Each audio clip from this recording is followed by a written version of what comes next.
What you looking at? Your nose. It creeps me out when people look at me funny all the time. I don't like creepy. Creepy creeps me out. I got my first tattoos when I was 5 years old. 5 years old, 5 tattoos. Yes, sir, my mama took me. This was back in 1962, before there were any regulations at all. Anyone that had a machine and a chair could give it a go.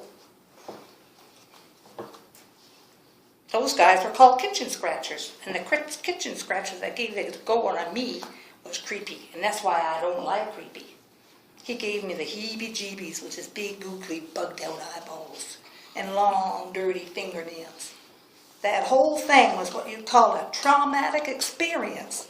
That's why, even today, I ain't partial to men. Then, at the tender age of 9, I got sent to Millhaven for many misfits. To this day, I don't know what all the fuss was about. The police arrested me for reckless driving in a stolen vehicle. I weren't reckless, you know. Of course, there was that little matter of the fire. But it was just a little one, and it was an accident. But something good comes out of every situation, because while I was incarcerated, I picked up a few more tattoos. By the time I was 19, they sent me to the prison for women, a.k.a. the Crowbar Hotel. That's in Kingston, in a place called Ontario, way up here in Canada. Ooh-wee, what a place. I loved it there. Yeah, I belonged to a gang in the Slammer, all right. Nobody messed with us. We were the Skull Crushers. Of course, we all had what you call nicknames. I was Man-Eater. I learned a lot of useful things doing that deuce. I learned how to make a decent shiv. Where's my shiv? I gotta show you my shiv. Let's see. Oh, I forgot this.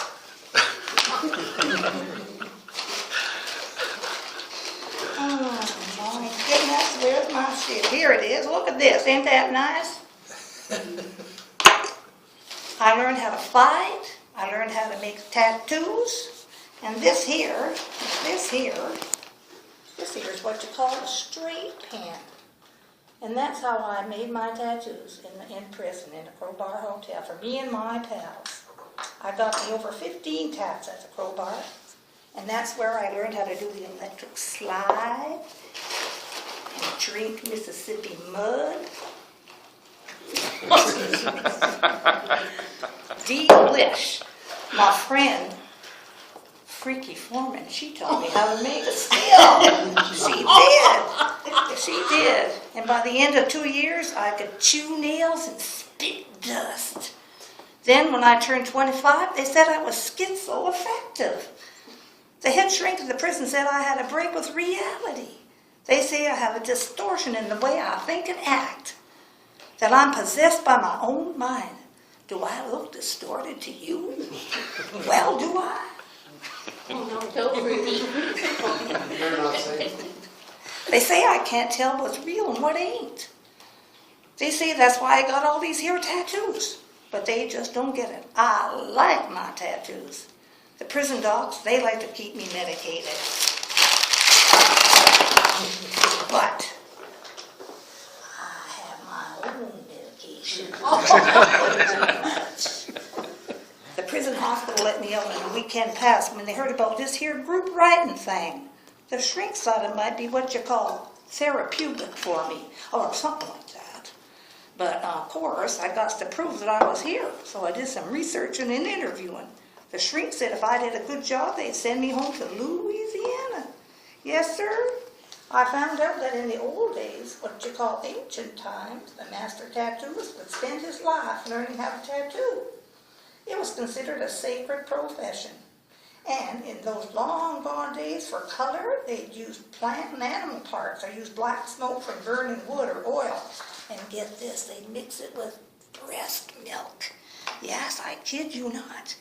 They'd use rocks and sticks and big honking needles to do their work. I love it. Oh, and I'll bet you didn't know that National Tattoo Day is June the 5th. In my day, it was only what you call unsavory characters that got inked, like bikers, punkers, and rebels. That's me, the rebel. But that ain't to say that I'm unsavory. Today, of course, it's a lot different. Here's what I found out about modern tattooing. I interviewed a lot of people. Here's what some of them had to say. These are all real people. Y'all might know some of them yourselves because they live right here in this city. Oh, yes.